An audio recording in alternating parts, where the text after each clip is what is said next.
So here we are. Lovely actual gameplay. So the first thing we're going to do is jack the speed all the way up, though we don't want to unpause just yet.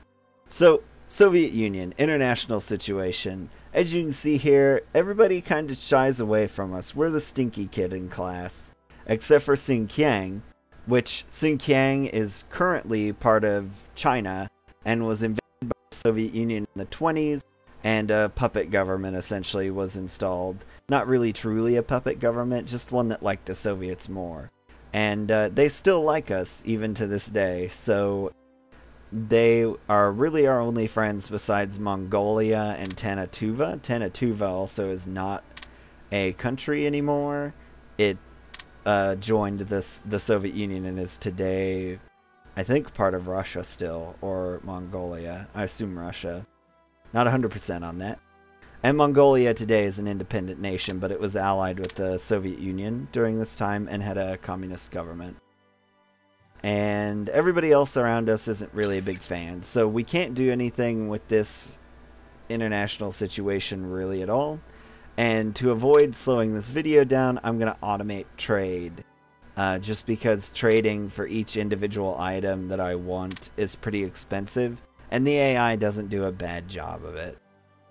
Production, the fun one. So we're going to cancel all these boats, submarines that it's trying to build, and we're going to ask for a ton of factories to be built, which is historically accurate, being as it was still within the 5-year plan period of heavy industrialization.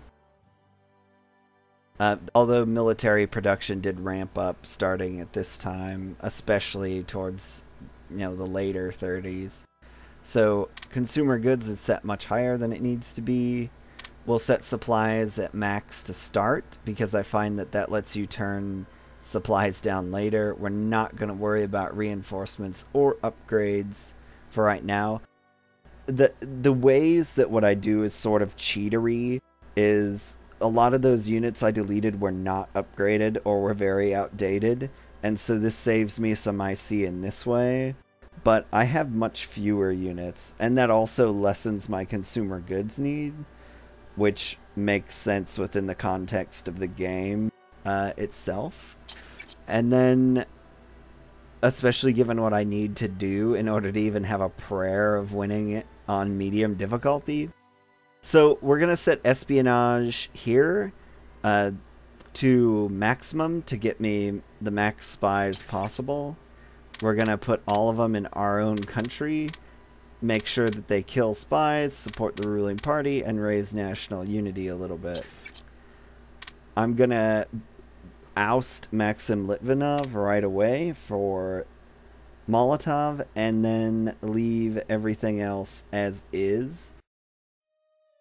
In older versions of the game, you'll notice that the Soviet Union was set to mixed industry at the start of the game. That is no longer the case in Finest Hour. You're at consumer product orientation, which means a lot of the building that you expect to go very quickly if you've played the game before does not go very quickly.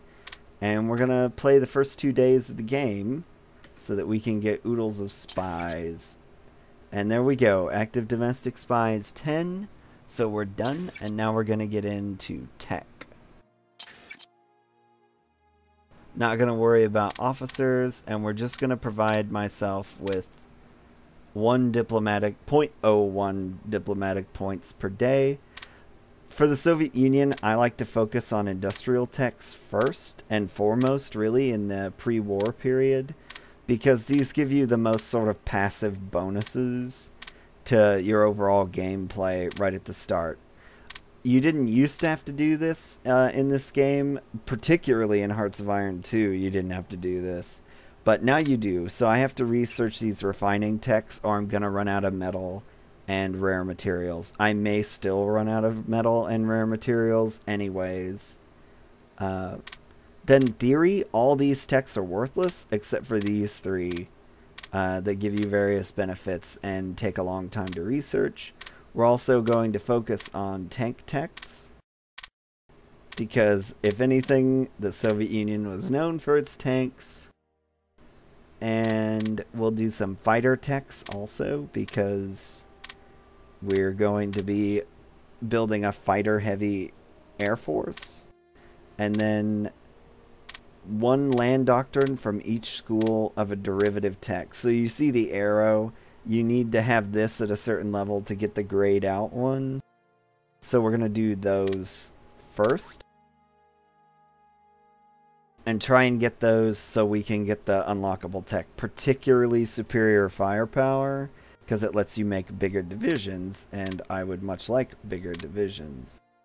And now we've got one more to do, and we'll put it in infantry. And that should be all that we need to do to get ready to start playing the game. Also, this is our government, right? So I already changed out one, but this was one of my favorite things in Hearts of Iron 2, was messing around with the government and who was where. Basically, I don't intend for a whole lot to happen in 1936. The main thing that's my goal for 36 is to get rid of all the spies that are in our country and heat up practicals. And so I'm going to talk a little bit about how tech works in this game. Well, theory, rather. So practical is when you use an item. So infantry practical. When we build infantry, it raises our infantry practical, which makes infantry build faster.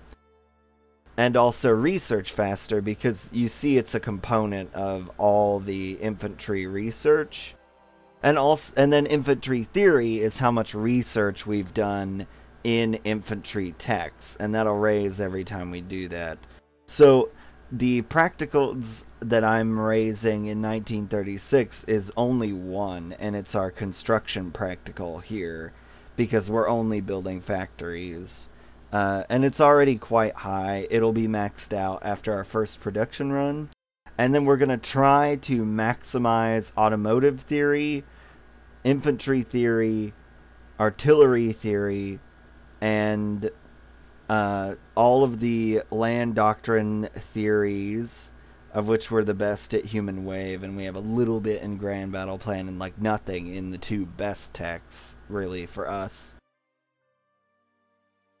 And our light aircraft stuff, aeronautical engineering mainly, is what we're going to be dealing with as far as theory. And also a little bit in chemical engineering, because we need...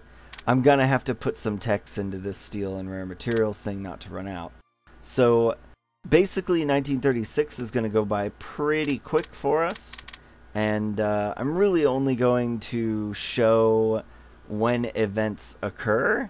What I do to pass the time is I'm going to connect all of these units to the proper HQ out here on our border patrol and try and lower supplies as much as possible through trading primarily. So we're already trading for quite a bit. The computer is working through trade agreements.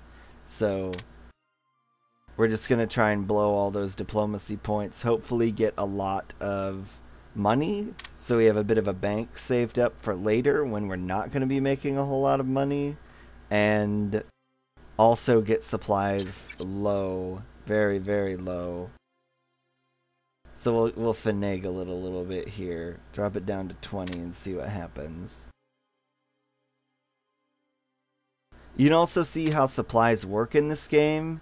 It's a bit of a network, so everything is getting supplies sent around the country, and those arteries are full of supplies, and that sort of simulates a road network, which is really cool. So like, for example, if an enemy took this territory here, all these troops would fall out of supply for a little bit until a new road was filled with supplies, which would cost me supplies. I also have to make sure that my consumer goods don't cause me to get dissent, and that my national unity doesn't really fall, because it's pretty abysmal as is. But yeah, so that's all we're really going to do.